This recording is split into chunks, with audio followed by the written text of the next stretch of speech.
কালের সাক্ষী হয়ে দাঁড়িয়ে থাকা এক জীর্ণ রাজপ্রাসাদ, যার দেওয়ালে দেওয়ালে লেগে আছে ইতিহাসের দীর্ঘশ্বাস।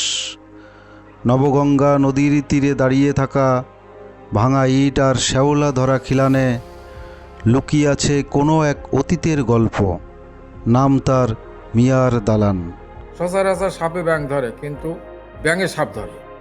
তা উনি নদীপথে আসতে আসতে এই জায়গায় এসে দেখে যে পদ্মপাতার উপরে কুলা ব্যাঙ আর পাশ দিয়ে আছে ছোট সাপ ধরে খাচ্ছে।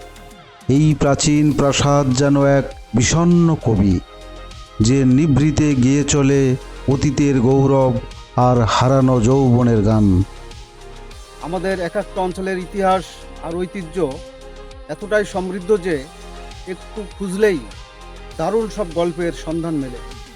আজ আমি আপনাদের নিয়ে এসেছি ঝিনাইদহ শহরের খুব কাছে নবগঙ্গা নদীর তীরে গড়ে ওঠা প্রায় 200 বছরের পুরনো এক ঐতিহাসিক প্রাসাদের সামনে, যা স্থানীয় মানুষের কাছে মিয়ার দালান নামে পরিচিত। দালানটি দেখার শুরুতেই ইতিহাসের এক দান্দিক রূপ আমার সামনে উন্মোচিত হলো।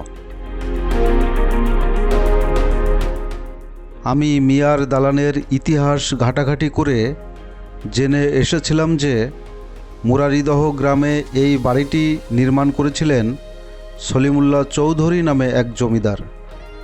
1229 বঙ্গাব্দ শুরু হয়ে 1236 বঙ্গাব্দে বাড়িটির নির্মাণ কাজ শেষ হয়। এই সলিমুল্লাহ চৌধুরী স্থানীয় মানুষের কাছে মিয়া সাহেব নামে পরিচিত ছিলেন, তাই তার এই বাড়িটিও মিয়ার দালান নামে পরিচিতি পেয়েছে। সলিমুল্লাহ চৌধুরী 1947 সালে দেশভাগের সময় বাড়িটি বিক্রি করে দেন সেলিম চৌধুরীর কাছে। কিন্তু দালানের প্রধান ফটকে লেখা কবিতা এবং সম্মুখভাগে ডাক্তার ASM জাহিদুর রহমান কর্তৃক টানানো মিয়ার দালানের সংক্ষিপ্ত ইতিহাসের সাইনবোর্ড অনুযায়ী বাড়িটি তৈরি করেন সেলিম চৌধুরী। পরবর্তীতে কয়েক দফা হাত বদলের পর জব্বার মোল্লার কাছ থেকে মিয়া পরিবার দালানটি কেনেন। চলুন এই বাড়িতে বসবাসরত স্বপন মিয়ার কাছ থেকে ইতিহাসটি জানি। এই মিয়ার দালান সম্পর্কে আপনি কতটুকু জানান যদি আমাদের বলতেন আর কি। আমার নাম স্বপন মিয়া, আমার আব্বার নাম গোলাম মোস্তফা মিয়া। আমি এই মিয়া গোষ্ঠীরই ছিলাম। তাই এই বাড়ির সম্বন্ধে যতটুকু জানি শুনেছি ততটুকু আমি বলছি। সত্য মিথ্যা ওটা হলো ওই হিসাবটা হলো আমার এখন আর নেই। এই বাড়িটা নির্মাণ করেছে সেলিম চৌধুরী, সম্রাট শাহজাহানের বংশের। উনি ছিল আউলিয়া। আচ্ছা, উনি রাজবংশে জন্ম নিয়েছে, কিন্তু উনি আউলিয়া ছিলেন। আর ওনার ব্যবসা ছিল চিটাগাং থেকে মাল কিনে কলকাতায় বেচা, কলকাতা থেকে মাল কিনে চিটাগাং বেচা। ওনার প্রথম স্ত্রীর সন্তান ছিল, কোরআনের লাইনের একটা উস্তাদ ছিল, আর ওনার অনুগত জেনও ছিল। সে জেন এখনো আছে, সেলিম চৌধুরীর। সেলিম চৌধুরী। তা উনি হঠাৎ করে বাড়ি থেকে চিন্তা করলো যে আমি একটু ভ্রমণে যাব। এই নবগঙ্গা নদী পথে ভ্রমণে এসে কিছু দূর আগে যে ঘোষপাড়া আছে ডানের দিক, ঘোষপাড়ায় ঘোষের মেয়ে নদীতে গোসল করতে আসছে, আর উনি তখন যাচ্ছে। তা ঘোষের মেয়ের এত সুন্দর চেহারা, পরীর মতো দেখতে, আর পাওয়া পর্যন্ত ছিল তার চুল। উনি মুগ্ধ হয়ে ঘোষের প্রস্তাব দিয়ে মুসলমান মানিয়ে বিয়ে করেন। এই দ্বিতীয় বিয়ে করাতে উনি বাড়ি উঠতে যায়, ওনার বাপ বাড়ি উঠতে দেয় না, ওনাকে বাড়ি থেকে বিতাড়িত করে দেয়। তখন কোরআনের লাইনে উস্তাদের বলে যে আমার বাপ তো বাড়ি থেকে বিতাড়িত করে দিল, আমি এখন কি করতে পারি? তা বললো সমস্যা নেই, তুমি নদীপথে চলে যাও, যেখানে যাই দেখবা ব্যাঙে সাপ ধরে খাচ্ছে, সেখানে বাড়ি পাবে। সচরাচর সাপে ব্যাঙ ধরে, কিন্তু ব্যাঙে সাপ ধরবে। তা উনি নদীপথে আসতে আসতে এই জায়গায় এসে দেখে যে পদ্মপাতার উপরে কুলা ব্যাঙ আর পাশ দিয়ে আছে ছোট সাপ ধরে খাচ্ছে। তখন ওই গুরুর কথা মনে উঠে উনি এখানে তাবু খাটিয়ে সুন্দর একটা পরিবেশ করে বিবি রেখে, কাজের মেয়ে কাজের ছেলেদের রেখে নলডাঙ্গা জমিদার রেখে যায়, বলে আমার জমি দিতে হবে, আমি বাড়ি করবো। তখন ওনার পরিচয় শোনার পরে কাছে ঠিক আছে তাহলে খাজনা দাও। তো পুরো গ্রামের খাজনা দিয়ে দেয়। দিলি পরে ওনার বিবির নামে নামকরণ হয় এই গ্রাম। ওনার বিবির নাম ছিল মুরারিবালা, আর মুরারিবালা থেকেই মুরারিদহ নাম হয়েছে গ্রাম। আচ্ছা, তারপর উনি হলো কলকাতায় যে রাজচন্দ্র রাজমিস্ত্রি নিয়ে আসে, 3টা জোগালে নিয়ে আসে, আর ওনার অনুগত জেন ছিল। এই 5 জন মিলে 7 বছর বান্ধে বিল্ডিং তৈরি করে। লোক আরও ছিল, ইট পোড়ানো, পাজা পোড়ানো, এইসব হাইটে মাইটে আনা, প্রচুর লোক ছিল, কিন্তু মূল হচ্ছে 5 জন। আর জেন হচ্ছে সহযোগিতা ছিল, ওনারা তো হাত দিয়ে কাজ করে না, আগুনের তৈরি বাতাসে ভাসে বেড়ায়, ওনার সহযোগিতা। মিয়া পরিবার 1960 সাল থেকে এই বাড়িতে বসবাস শুরু করেন। তখন থেকেই এই বাড়িটি মিয়ার দালান নামে পরিচিত। এত বড় একটা নান্দনিক ইমারতের সঠিক নির্মাণকারী কে, সেই প্রশ্ন মনের মধ্যে রেখেই বাড়িটি দেখা শুরু করলাম।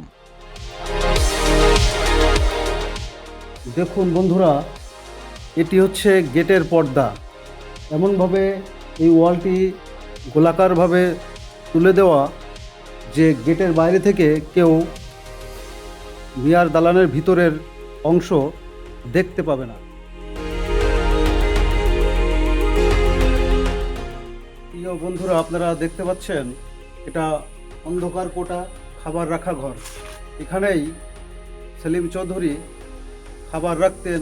এখন যেমন আমরা ফ্রিজের ব্যবহার করি খাবার সংরক্ষণের জন্য, তিনি এই কক্ষটি খাবার সংরক্ষণের জন্য ব্যবহার করতেন।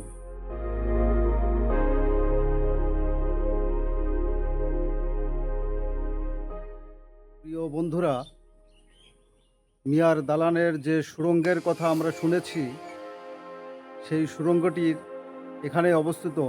আমি সেই সুড়ঙ্গের সামনেই দাঁড়িয়ে আছি। দেখুন সুড়ঙ্গটি। জনশ্রুতি আছে এই অন্ধকার সুড়ঙ্গের গতিপথ মিশেছিল প্রমত্তা নবগঙ্গা নদীর তলদেশে। হয়তো কোনো এক আকস্মিক বিপদের হাত থেকে বাঁচতে গোপন ও নিরাপদ আশ্রয় খোঁজার এক জরুরি নির্গমন পথ ছিল এটি। শয়নকক্ষ, বসার ঘর, বৈঠকখানা কিংবা প্রশস্ত সিঁড়ির সুনিপুণ কারুকাজে মিয়ার দালানের অন্দরমহলটি আজও সমৃদ্ধ। সেখানে দ্বার ও জানালার অস্তিত্ব ঠিকই চোখে পড়ে, কিন্তু আদিম সেই কাঠের চৌকাঠ কিংবা ফ্রেমের চিহ্নটুকু আজ আর অবশিষ্ট নেই। আর হলো গে সামনে খুদাই করে লেখা আছে, সেই সময় বিল্ডিং তৈরি করে খুদাই করে লিখেছে, শ্রী শ্রী রাম মুরারি দ গ্রাম ধাম বিবি আশরাফুন্নেসার নাম কি কইব হুরেরবা খান ইন্ডিয়ার অমরাপুর নবগঙ্গার উত্তর ধার ৭৫,০০০ টাকায় করলাম নির্মাণ। এদেশে কারো সাধ্য বাদিয়া নদীর অঙ্গ জলমধ্যে কমল সমান। কলিকাতার রাজচন্দ্র দাস ১২২৯ সালে শুরু করে কাজ ১২৩৬ সালে সমাপ্ত হল। গীতি সলিম চৌধুরী। ভবনটির ছাদ কিংবা বারান্দায় দাঁড়ালে একদিকে যেমন প্রাচীন জমিদার আমলের আভিজাত্য অনুভব করা যায়, ঠিক তেমনই পাশ দিয়ে বয়ে যাওয়া নবগঙ্গা নদীর হিমেল হাওয়া মনকে শান্ত করে দেয়। কিন্তু কালের পরিক্রমায় এবং যত্নের অভাবে এই মিয়ার দালানটি আজ জরাজীর্ণ অবস্থা। কিন্তু দুঃখের বিষয়, বর্ষার এই ভরা মৌসুমেও নবগঙ্গার বুক চিরে পানির দেখা মেলা ভার।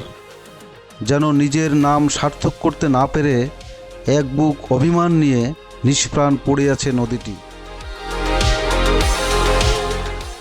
মিয়ার দালানের আরেকটি বিস্ময় ছিল ১২ মাথার খেজুর গাছ। সবচেয়ে আশ্চর্যের বিষয় হলো, শীতকালে এই ১২টি মাথা থেকেই আলাদা আলাদাভাবে হাঁড়ি পেতে মিষ্টি খেজুর রস সংগ্রহ করা যেত।